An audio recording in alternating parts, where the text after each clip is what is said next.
অষ্টম শ্রেণীর প্রিয় শিক্ষার্থীরা কেমন আছো? সবাই আশা করি অনেক ভালো আছো। তোমাদের ইতিহাস ও সামাজিক বিজ্ঞান বই থেকে 109 নম্বর পৃষ্ঠায় যে ছকটা দেওয়া আছে এটা আমরা আজকে পূরণ করব। আলোচনা শেষে নিচে ছকটি পূরণ করি। তো এখানে শিকড় ও সংগ্রহ যুগে একজন মানুষ কিভাবে জীবনযাপন করত সেটা লিখতে হবে বাম পাশে। ঠিক আছে, এখানে দেখতে পাচ্ছ 109 এবং 10 পৃষ্ঠা মিলে যে ছকটা দেওয়া আছে।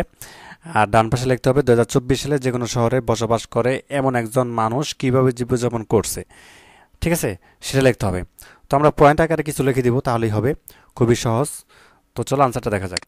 তো বাম পাশে লিখতে পারো যে শিকড় ও সংগ্রহ যুগে মানুষ আত্মরক্ষার জন্য দলগতভাবে বসবাস করত। তারপর দিতে পারো যে নব্য বস্তুর যুগে আগে মানুষ খাদ্য উৎপাদন পদ্ধতি জানতো না, তাই বন জঙ্গল থেকে বিভিন্ন ধরনের ফলমূল, সবজি এবং বন পশু পাখি শিকার করে জীবিকা নির্বাহ করত। ঠিক আছে, অর্থাৎ প্রথম পর্যায়ে মানুষ ছিল খাদ্য সংগ্রাহক, আর নারী পুরুষ উভয় কি খাদ্য সংগ্রহের কাজে যুক্ত থাকত।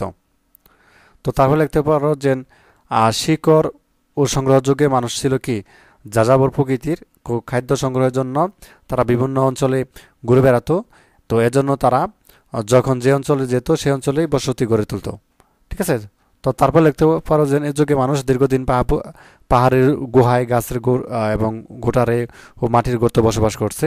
তবে এ যুগের শেষের দিকে তারা পশুর চামড়া, তাঁবু, লতাপাতা, কাঠ এবং মাটি দিয়ে অপেক্ষাকৃত উন্নত মানের ঘরবাড়ি তৈরি করতে শুরু করে। এই পর্যন্ত দিলে হবে, এত বেশি লেখার দরকার নেই। তো তারপরে এই পাশে লিখতে পারো 2024 সালে যে কোনো শহরে বসবাস করে এমন একজন মানুষ কিভাবে জীবনযাপন করছে সেটা লিখতে বলা হয়েছে। তো তুমি এখানে লিখতে পারো 2024 সালে শহরে মানুষের জীবনযাপন আধুনিকতায় পরিপূর্ণ। তো তারা আধুনিক, সংস্কারমুক্ত এবং বাস্তব দৃষ্টিভঙ্গি লালন করে।